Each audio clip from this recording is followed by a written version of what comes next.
ಸೂರ್ಯನ ಮೊದಲ ಕಿರಣಗಳು ಇನ್ನೂ ಈ ಕಾಡಿನ ನೆಲವನ್ನು ಸ್ಪರ್ಶಿಸಲಿಲ್ಲ. ಆದರೆ ಈ ಕಾಡು ಈಗಾಗಲೇ ಒಂದು ಹೊಸ ಕಥೆಯನ್ನು ಬರೆಯಲು ಸಿದ್ಧವಾಗಿದೆ. ಗಾಳಿಯನ್ನು ರಭಸವಾಗಿ ಸೀಳುತ್ತಾ ಕೇಳಿಸುವ ಆ ಭಾರವಾದ ರೆಕ್ಕೆಗಳ ಸದ್ದು ಇದು ಕೇವಲ ಒಂದು ಪಕ್ಷಿಯ ಹಾರಾಟವಲ್ಲ. ಇದು ಕಾಡಿನ ಸಾವಿರಾರು ವರ್ಷಗಳ ಕಥೆಯನ್ನು ತನ್ನ ರೆಕ್ಕೆಗಳಲ್ಲಿ ಹೊತ್ತು ಸಾಗುವ ಒಂದು ಜೀವಿಯ ಆಗಮನ. ಆಕಾಶದ ಎತ್ತರದಲ್ಲಿ ಒಂದು ಗಂಡು ಗ್ರೇಟ್ ಹಾರ್ನ್ಬಿಲ್ ತನ್ನ ಗಮ್ಯದ ಕಡೆ ಹಾರುತ್ತಿದ್ದಾನೆ. ಇಂದು ಅವನು ಆಹಾರಕ್ಕಾಗಿ ಹೊರಟಿಲ್ಲ, ತನ್ನ ಜೀವನದ ಅತ್ಯಂತ ಮಹತ್ವದ ಜವಾಬ್ದಾರಿಯ ಕಡೆ ಸಾಗುತ್ತಿದ್ದಾನೆ. ಇನ್ನೇನು ಕೆಲವೇ ದಿನಗಳಲ್ಲಿ ಒಂದು ಹೆಣ್ಣು ಹಾರ್ನ್ಬಿಲ್ ತನ್ನ ಸ್ವಾತಂತ್ರ್ಯವನ್ನೇ ತ್ಯಜಿಸಲಿದ್ದಾಳೆ. ತನ್ನ ಸರ್ವಸ್ವವನ್ನೇ ತನ್ನ ಸಂಗಾತಿಯ ನಂಬಿಕೆಯ ಮೇಲೆ ಒಪ್ಪಿಸಿಬಿಡಲಿದ್ದಾಳೆ. ಆದರೆ ಒಂದು ಪಕ್ಷಿ ತನ್ನ ಇಚ್ಛೆಯಿಂದ ಹೀಗೆ ಯಾಕೆ ಮಾಡಿಕೊಳ್ಳುತ್ತದೆ? ಆ ಪ್ರಶ್ನೆಯ ಉತ್ತರ ಪ್ರಕೃತಿಯ ಅತ್ಯಂತ ಅಪರೂಪದ ಪ್ರೇಮ ಕಥೆಗಳಲ್ಲಿ ಒಂದನ್ನು ನಮ್ಮ ಮುಂದೆ ತೆರೆದಿಡಲಿದೆ. ಅವರ ಪ್ರಯಾಣ ಈಗ ಆರಂಭವಾಗಿದೆ. ಒಂದು ದಟ್ಟ ಮಳೆಕಾಡಿನ ಮೇಲೆ ಒಟ್ಟಾಗಿ ಹಾರುತ್ತಿರುವ ಈ ಜೋಡಿಗೆ ಮುಂದಿನ ಕೆಲವು ತಿಂಗಳು ಅವರ ಇಡೀ ಬದುಕನ್ನೇ ಬದಲಾಯಿಸಲಿವೆ. ಕಾಡಿನಲ್ಲಿ ಮರಗಳಿಗೆ ಕೊರತೆ ಇಲ್ಲ, ಆದರೆ ಗೂಡು ಕಟ್ಟಲು ಸೂಕ್ತವಾದ ಮರಗಳು ಬೆರಳೆಣಿಕೆಯಷ್ಟು ಮಾತ್ರ. ಅದಕ್ಕಾಗಿ ಹಲವು ದಿನಗಳಿಂದ ಗಂಡು ಹಾರ್ನ್ಬಿಲ್ ಈ ಕಾಡನ್ನೆಲ್ಲ ಸಂಚರಿಸುತ್ತಿದೆ. ಅವನಿಗೆ ಬೇಕಾಗಿರುವುದು ಕೇವಲ ಒಂದು ಮರವಲ್ಲ, ಕಾಲದ ಪರೀಕ್ಷೆಯನ್ನು ಗೆದ್ದ ನೂರಾರು ಮಳೆಗಾಲಗಳನ್ನು ಕಂಡ ಒಂದು ಪ್ರಾಚೀನ ದೈತ್ಯ ಮರ ಮತ್ತು ಅದರ ಕಾಂಡದೊಳಗೆ ಪ್ರಕೃತಿಯೇ ರೂಪಿಸಿದ ಒಂದು ಸುರಕ್ಷಿತ ಪೊಟರೆ. ಅನೇಕ ದಿನಗಳ ಹುಡುಕಾಟದ ನಂತರ ಕೊನೆಗೂ ಅವನ ಹುಡುಕಾಟ ಮುಗಿಯುತ್ತದೆ. ಅವನು ತನ್ನ ಸಂಗಾತಿಯನ್ನು ಆ ಮರದ ಬಳಿ ಕರೆತರುತ್ತಾನೆ. ಇದೀಗ ಅಂತಿಮ ನಿರ್ಧಾರ ಅವಳದು. ಅವಳು ಎಚ್ಚರಿಕೆಯಿಂದ ಆ ಪೊಟರೆಯನ್ನು ಪರಿಶೀಲಿಸುತ್ತಾಳೆ. ಒಳಗಿನ ಜಾಗ, ಆಳ, ಸುರಕ್ಷತೆ, ಮಳೆ ನೀರು ಒಳಬರಬಹುದೇ? ಯಾವುದಾದರೂ ಪರಭಕ್ಷಕ ಒಳನುಗ್ಗುವ ಸಾಧ್ಯತೆ ಇದೆಯೇ? ಇಂತಹ ಹಲವಾರು ಪ್ರಶ್ನೆಗಳ ಉತ್ತರವನ್ನು ಖಚಿತಪಡಿಸಿಕೊಂಡ ನಂತರವೇ ಅವಳು ಈ ಮನೆಯನ್ನು ಒಪ್ಪಿಕೊಳ್ಳುತ್ತಾಳೆ. ಈ ಮರ ಇನ್ನು ಕೇವಲ ಒಂದು ಮರವಲ್ಲ, ಇದು ಒಂದು ಹೊಸ ಕುಟುಂಬದ ಭವಿಷ್ಯವನ್ನು ತನ್ನೊಳಗೆ ಅಡಗಿಸಿಕೊಳ್ಳಲಿರುವ ಜೀವಂತ ಕೋಟೆ. ಕೆಲವೇ ಕ್ಷಣಗಳ ನಂತರ ಅವಳು ನಿಧಾನವಾಗಿ ಆ ಪೊಟರೆಯೊಳಗೆ ಪ್ರವೇಶಿಸುತ್ತಾರೆ. ಹೊರಗಿನ ಜಗತ್ತನ್ನು ಕೊನೆಯ ಬಾರಿ ನೋಡುತ್ತಾಳೆ. ಗಂಡು ಹಾರ್ನ್ಬಿಲ್ ಮೌನವಾಗಿ ಅವಳನ್ನೇ ನೋಡುತ್ತಾ ನಿಂತಿದ್ದಾನೆ. ಕೆಲವು ವಿದಾಯಗಳು ಮಾತಿಲ್ಲದೆ ನಡೆಯುತ್ತವೆ, ಆದರೆ ಅವುಗಳ ಅರ್ಥ 1000 ಮಾತುಗಳಿಗಿಂತ ದೊಡ್ಡದು. ಕರ್ನಾಟಕದ ಹಲವೆಡೆ ಈ ಭವ್ಯ ಪಕ್ಷಿಯನ್ನು ಮಂಗಟ್ಟೆ ಎಂದೂ ಕರೆಯುತ್ತಾರೆ. ಆ ಕ್ಷಣದಿಂದ ಪೊಟರೆಯೊಳಗೆ ಒಂದು ಹೊಸ ಬದುಕಿನ ಸಿದ್ಧತೆ ಆರಂಭವಾಗುತ್ತದೆ. ಹುಟ್ಟಲಿರುವ ಮರಿಗಳಿಗಾಗಿ, ಮೊಟ್ಟೆಗಳಿಗೆ ಸುರಕ್ಷಿತ ಆಸರೆಯಾಗಲೆಂದು ತನ್ನ ಮೃದುವಾದ ಗರಿಗಳನ್ನು ಒಂದೊಂದಾಗಿ ಕಿತ್ತು ಪೊಟರೆಯ ತಳದಲ್ಲಿ ಮೃದುವಾದ ಹಾಸಿಗೆಯನ್ನು ಸಿದ್ಧಪಡಿಸುತ್ತಾಳೆ. ತಾಯ್ತನ ಹಲವು ಬಾರಿ ತ್ಯಾಗದಿಂದಲೇ ಆರಂಭವಾಗುತ್ತದೆ. ಅವನು ಹಾರಿ ಹೋಗುತ್ತಾನೆ. ಸ್ವಲ್ಪ ಸಮಯದ ನಂತರ ತನ್ನ ಕೊಕ್ಕಿನಲ್ಲಿ ಮಣ್ಣನ್ನು ಹೊತ್ತು ಮರಳಿ ಬರುತ್ತಾನೆ. ಆಹಾರವಲ್ಲ, ಮಣ್ಣು. ಹೆಣ್ಣು ಹಾರ್ನ್ಬಿಲ್ ಆ ಮಣ್ಣನ್ನು ತನ್ನ ಎಂಜಲು ಮತ್ತು ಹಣ್ಣಿನ ತಿರುಳಿನೊಂದಿಗೆ ಬೆರೆಸಿ ಪೊಟರೆಯ ಪ್ರವೇಶ ದ್ವಾರವನ್ನು ನಿಧಾನವಾಗಿ ಮುಚ್ಚಲು ಆರಂಭಿಸುತ್ತಾಳೆ. ಗಂಡು ಪಕ್ಷಿಯು ಮತ್ತೆ ಮತ್ತೆ ಮಣ್ಣು ತಂದು ಸಹಕರಿಸುತ್ತಾನೆ. ನಿಧಾನವಾಗಿ ಆ ದ್ವಾರ ಮುಚ್ಚುತ್ತಾ ಹೋಗುತ್ತದೆ. ಕೊನೆಯಲ್ಲಿ ಕೊಕ್ಕು ಹೊರಬರುವಷ್ಟು ಮಾತ್ರ ಒಂದು ಸಣ್ಣ ಕಿಂಡಿ ಉಳಿಯುತ್ತದೆ. ಆ ಕ್ಷಣದಿಂದ ತನ್ನ ಸರ್ವಸ್ವವನ್ನೇ ತನ್ನ ಸಂಗಾತಿಯ ನಂಬಿಕೆಯ ಮೇಲೆ ಒಪ್ಪಿಸಿಬಿಡುತ್ತಾಳೆ. ಪ್ರಕೃತಿಯಲ್ಲಿ ನಂಬಿಕೆಗೆ ಒಂದು ರೂಪವಿದ್ದರೆ ಅದು ಬಹುಶಃ ಹಾರ್ನ್ಬಿಲ್ನ ಈ ಜೀವನ ಶೈಲಿಯೇ ಇರಬಹುದು. ಇನ್ನು ಅವಳ ಭವಿಷ್ಯ, ಅವಳ ಗರ್ಭದಲ್ಲಿ ರೂಪುಗೊಳ್ಳಲಿರುವ ಪುಟ್ಟ ಜೀವಗಳು ಎಲ್ಲವೂ ತನ್ನ ಸಂಗಾತಿಯಾದ ಗಂಡು ಹಾರ್ನ್ಬಿಲ್ನ ಪ್ರತಿಯೊಂದು ಹಾರಾಟದ ಮೇಲೆ ಅವಲಂಬಿತವಾಗಿವೆ. ಆದರೆ ಮುಂದಿನ 3 ತಿಂಗಳು ಅವನ ಪ್ರತಿಯೊಂದು ಹಾರಾಟವು ಒಂದು ಕುಟುಂಬದ ಬದುಕನ್ನು ನಿರ್ಧರಿಸಲಿದೆ. ಹೊಸ ದಿನ ಉದಯಿಸಿದೆ. ಆದರೆ ಈ ಕುಟುಂಬಕ್ಕೆ ಇದು ಮತ್ತೊಂದು ಪರೀಕ್ಷೆಯ ಆರಂಭ. ಗೂಡಿನೊಳಗೆ ಹೆಣ್ಣು ಹಾರ್ನ್ಬಿಲ್ ತನ್ನ ಭವಿಷ್ಯವನ್ನು ಕಾಪಾಡುತ್ತಿದ್ದಾಳೆ. ಹೊರಗೆ ಒಬ್ಬನೇ ಒಬ್ಬ ಗಂಡು ಹಾರ್ನ್ಬಿಲ್. ಈಗ ಅವನು ಕೇವಲ ಸಂಗಾತಿಯಲ್ಲ, ಒಬ್ಬ ರಕ್ಷಕ, ಒಬ್ಬ ಪೂರೈಕೆದಾರ, ಶೀಘ್ರದಲ್ಲೇ ಒಬ್ಬ ತಂದೆ.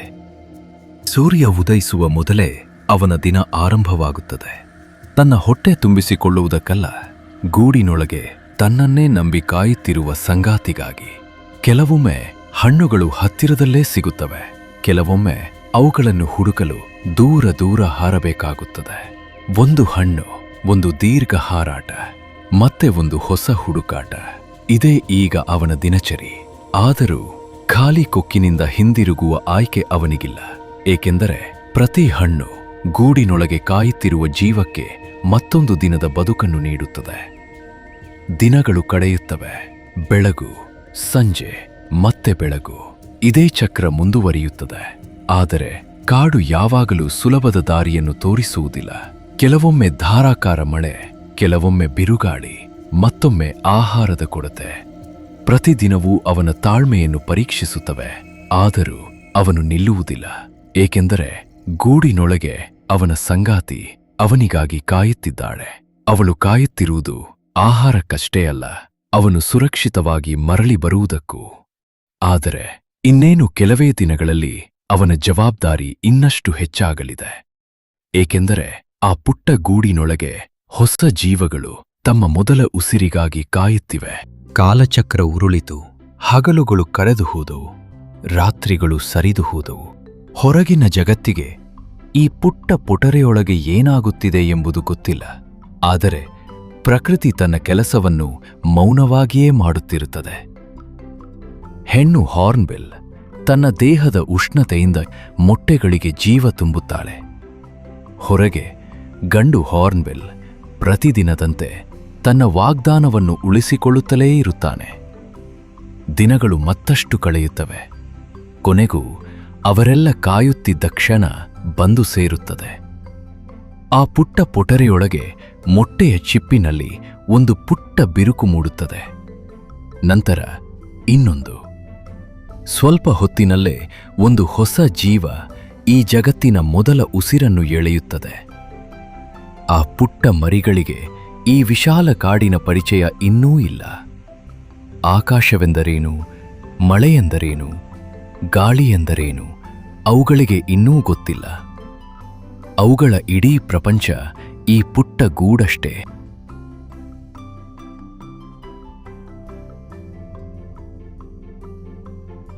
ಆದರೆ ಆ ಪುಟ್ಟ ಜೀವಗಳ ಆಗಮನದೊಂದಿಗೆ ಗಂಡು ಹಾರ್ನ್ಬಿಲ್ನ ಜವಾಬ್ದಾರಿ ಮತ್ತಷ್ಟು ಹೆಚ್ಚಾಗುತ್ತದೆ. ಇಲ್ಲಿಯವರೆಗೆ ಹಣ್ಣುಗಳೇ ಸಾಕಾಗಿದ್ದವು. ಆದರೆ ಬೆಳೆಯುತ್ತಿರುವ ಮರಿಗಳಿಗೆ ಇನ್ನಷ್ಟು ಪ್ರೋಟೀನ್ಯುಕ್ತ ಆಹಾರ ಬೇಕಾಗುತ್ತದೆ. ಇನ್ನು ಅವನು ಹಣ್ಣುಗಳ ಜೊತೆಗೆ ಕೀಟಗಳನ್ನು, ಚಿಕ್ಕ ಹಲ್ಲಿಗಳನ್ನು, ಕೆಲವೊಮ್ಮೆ ಕಪ್ಪೆಗಳನ್ನು, ಮತ್ತೊಮ್ಮೆ ಪುಟ್ಟ ಪಕ್ಷಿಗಳ ಮರಿಗಳನ್ನೂ ಹುಡುಕಬೇಕಾಗುತ್ತದೆ. ಪ್ರತಿದಿನ ಆಹಾರದ ಹುಡುಕಾಟ ಇನ್ನಷ್ಟು ಕಠಿಣವಾಗುತ್ತದೆ. ಆದರೂ ಅವನು ನಿಲ್ಲುವುದಿಲ್ಲ. ಏಕೆಂದರೆ ಪ್ರತಿ ಬಾರಿ ಅವನು ಮರಳಿ ಬಂದಾಗ ಆ ಪುಟ್ಟ ಗೂಡಿನೊಳಗೆ ಹಸಿವಿನಿಂದ ಕಾಯುತ್ತಿರುವ ತನ್ನ ಸಂಸಾರ ಅವನನ್ನೇ ಎದುರು ನೋಡುತ್ತಿರುತ್ತದೆ. ಆದರೆ ಮರಿಗಳನ್ನು ಬೆಳೆಸುವುದು, ಆಹಾರ ಕೊಡುವುದರಿಂದ ಮಾತ್ರ ಮುಗಿಯುವುದಿಲ್ಲ. ಆ ಪುಟ್ಟ ಗೂಡಿನೊಳಗೆ ಒಬ್ಬ ತಾಯಿ ತನ್ನ ಮರಿಗಳಿಗೆ ಜೀವನದ ಮೊದಲ ಪಾಠಗಳನ್ನು ಕಲಿಸಲು ಆರಂಭಿಸಲಿದ್ದಾರೆ. ಹೊರಗಿನ ಜಗತ್ತಿನಲ್ಲೇ ಗಂಡು ಹಾರ್ನ್ಬಿಲ್ನ ಹೋರಾಟ ಮುಂದುವರಿಯುತ್ತಲೇ ಇದೆ. ಆದರೆ ಆ ಪುಟ್ಟ ಗೂಡಿನೊಳಗೆ ಮತ್ತೊಂದು ಅದ್ಭುತ ಕಥೆ ರೂಪುಗೊಳ್ಳುತ್ತಿದೆ. ಮೊಟ್ಟೆಯಿಂದ ಹೊರಬಂದ ಮರಿಗಳು ಈಗ ದಿನದಿಂದ ದಿನಕ್ಕೆ ಬೆಳೆಯಲು ಆರಂಭಿಸಿವೆ. ಅವುಗಳ ಪ್ರತಿಯೊಂದು ಚಲನೆ, ಪ್ರತಿಯೊಂದು ಕೂಗು ಒಬ್ಬ ತಾಯಿಯ ಬದುಕಿನ ಕೇಂದ್ರವಾಗಿ ಬಿಟ್ಟಿದೆ. ಗಂಡು ಹಾರ್ನ್ಬಿಲ್ ಪ್ರತಿ ಬಾರಿಯೂ ಆಹಾರ ತಂದುಕೊಟ್ಟಾಗ ಹೆಣ್ಣು ಹಾರ್ನ್ಬಿಲ್ ಅದನ್ನು ಮೊದಲು ಮರಿಗಳಿಗೆ ತಿನ್ನಿಸುತ್ತಾಳೆ. ಬಹುಶಃ ತಾಯ್ತನ ಅಂದರೆ ಇದೇ ಇರಬೇಕು. ತಾಯಿಯ ನಿಸ್ವಾರ್ಥ ಸೇವೆ. ತನ್ನ ಹಸಿವಿಗಿಂತ ತನ್ನ ಮಕ್ಕಳ ಹೊಟ್ಟೆಯೇ ಅವಳಿಗೆ ಮೊದಲ ಆದ್ಯತೆ. ದಿನಗಳು ಕಳೆದಂತೆ ಮರಿಗಳ ಹಸಿವು ಹೆಚ್ಚಾಗುತ್ತದೆ. ಅದರೊಂದಿಗೆ ಗಂಡು ಹಾರ್ನ್ಬಿಲ್ನ ಜವಾಬ್ದಾರಿಯು ಮತ್ತಷ್ಟು ಹೆಚ್ಚಾಗುತ್ತದೆ.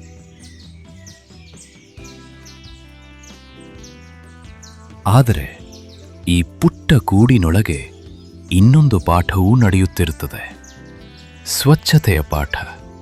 ಶುರುವಿನಲ್ಲಿ ಮರಿಗಳು ಮಾಡಿದ ಮಲ ವಿಸರ್ಜನೆಯನ್ನು ತಾಯಿ ಹಾರ್ನ್ಬಿಲ್ ಗೂಡಿನಿಂದ ಹೊರಹಾಕಿ ಪೊಟರೆಯನ್ನು ಸ್ವಚ್ಛವಾಗಿರಿಸುತ್ತಾಳೆ. ಕಾಲಕ್ರಮೇಣ ಅವಳು ತನ್ನ ಮರಿಗಳಿಗೆ ಸ್ವಚ್ಛತೆಯ ಮಹತ್ವವನ್ನು ಕಲಿಸಲು ಆರಂಭಿಸುತ್ತಾಳೆ. ಅವು ಆ ಸಣ್ಣ ಕಿಂಡಿಯ ಬಳಿಗೆ ಬಂದು ಹೊರಗಡೆಯೇ ಮಲ ವಿಸರ್ಜನೆ ಮಾಡಲು ಕಲಿಯುತ್ತವೆ. ಈ ಕಾರಣದಿಂದಲೇ ತಿಂಗಳುಗಳ ಕಾಲ ಮುಚ್ಚಿದ್ದರೂ ಆ ಪುಟ್ಟ ಗೂಡು ಸ್ವಚ್ಛವಾಗಿಯೇ ಉಳಿಯುತ್ತದೆ. ಪ್ರಕೃತಿಯ ಶಾಲೆಯಲ್ಲಿ ಮೊದಲ ಪಾಠ ಬದುಕುವುದಲ್ಲ, ಜವಾಬ್ದಾರಿಯಿಂದ ಬದುಕುವುದು. ದಿನದಿಂದ ದಿನಕ್ಕೆ ಮರಿಗಳ ರೆಕ್ಕೆಗಳು ಬೆಳೆಯುತ್ತವೆ, ಕೊಕ್ಕು ಬಲವಾಗುತ್ತದೆ, ಕುತೂಹಲ ಹೆಚ್ಚಾಗುತ್ತದೆ. ಈ ಪುಟ್ಟ ಗೂಡು ಇನ್ನು ಅವುಗಳಿಗೆ ಸಾಕಾಗುವುದಿಲ್ಲ. ಹೊರಗಿನ ಜಗತ್ತು ಅವುಗಳನ್ನು ಕರೆಯಲು ಆರಂಭಿಸಿದೆ. ಆದರೆ ಆ ಜಗತ್ತನ್ನು ನೋಡುವ ಮೊದಲು ಅವು ದಾಟಬೇಕಿರುವುದು ತಮ್ಮ ಬದುಕಿನ ಮೊದಲ ಗೋಡೆಯನ್ನೇ. ಕಾಲ ತನ್ನ ಪಯಣವನ್ನು ಮುಂದುವರಿಸಿತು. ತಿಂಗಳುಗಳ ಹಿಂದೆ ಸುರಕ್ಷಿತ ಆಶ್ರಯವಾಗಿದ್ದ ಆ ಪುಟ್ಟ ಪೊಟರೆ ಈಗ ಬೆಳೆಯುತ್ತಿರುವ ಮರಿಗಳಿಗೆ ಇಕ್ಕಟ್ಟಾದ ಗೂಡಾಗತೊಡಗಿದೆ. ರೆಕ್ಕೆಗಳು ಬಲಗೊಂಡಿವೆ, ಕೊಕ್ಕು ಗಟ್ಟಿಯಾಗಿದೆ, ಕುತೂಹಲವು ದಿನದಿಂದ ದಿನಕ್ಕೆ ಹೆಚ್ಚುತ್ತಿದೆ. ಈಗ ಅವುಗಳಿಗೆ ಹೊರಗಿನ ಜಗತ್ತನ್ನು ನೋಡುವ ತವಕ. ಆದರೆ ಅವುಗಳ ಸ್ವಾತಂತ್ರ್ಯದ ನಡುವೆ ಇನ್ನೂ ಒಂದು ಗೋಡೆ ನಿಂತಿದೆ. ತಮ್ಮ ರಕ್ಷಣೆಗಾಗಿ ತಂದೆ ತಾಯಿಯರು ಸೇರಿ ಕಟ್ಟಿದ್ದ ಅದೇ ಮಣ್ಣಿನ ಗೋಡೆ. ಕೊನೆಗೂ ಆ ದಿನವೂ ಬಂದೇ ಬಿಡುತ್ತದೆ. ಗೂಡಿನೊಳಗಿಂದ ಹೆಣ್ಣು ಹಾರ್ನ್ಬಿಲ್ ತನ್ನ ಬಲಿಷ್ಠ ಕೊಕ್ಕಿನಿಂದ ಆ ಗೋಡೆಯನ್ನು ನಿಧಾನವಾಗಿ ಒಡೆಯಲು ಆರಂಭಿಸುತ್ತಾಳೆ. ಹೊರಗಿನಿಂದ ಗಂಡು ಹಾರ್ನ್ಬಿಲ್ ಕೂಡ ತನ್ನ ಸಂಗಾತಿಯೊಂದಿಗೆ ಕೈಜೋಡಿಸುತ್ತದೆ. ಒಳಗಿಂದ ಒಂದು ಪ್ರಯತ್ನ, ಹೊರಗಿಂದ ಮತ್ತೊಂದು ಪ್ರಯತ್ನ. ಕೊನೆಗೆ ತಿಂಗಳುಗಳ ಹಿಂದೆ ಮುಚ್ಚಿದ್ದ ಆ ಬಾಗಿಲು ಮತ್ತೊಮ್ಮೆ ತೆರೆಯಲು ಆರಂಭಿಸುತ್ತದೆ. ಸೂರ್ಯನ ಬೆಳಕು ಮೊದಲ ಬಾರಿಗೆ ಆ ಪುಟ್ಟ ಗೂಡಿನೊಳಗೆ ಹರಿದು ಬರುತ್ತದೆ. ತಿಂಗಳುಗಳ ಕಾಲ ಕತ್ತಲೆಯಲ್ಲಿದ್ದ ಆ ಪುಟ್ಟ ಪ್ರಪಂಚ ಈಗ ಬೆಳಕಿನ ಸ್ವಾಗತವನ್ನು ಪಡೆಯುತ್ತಿದೆ.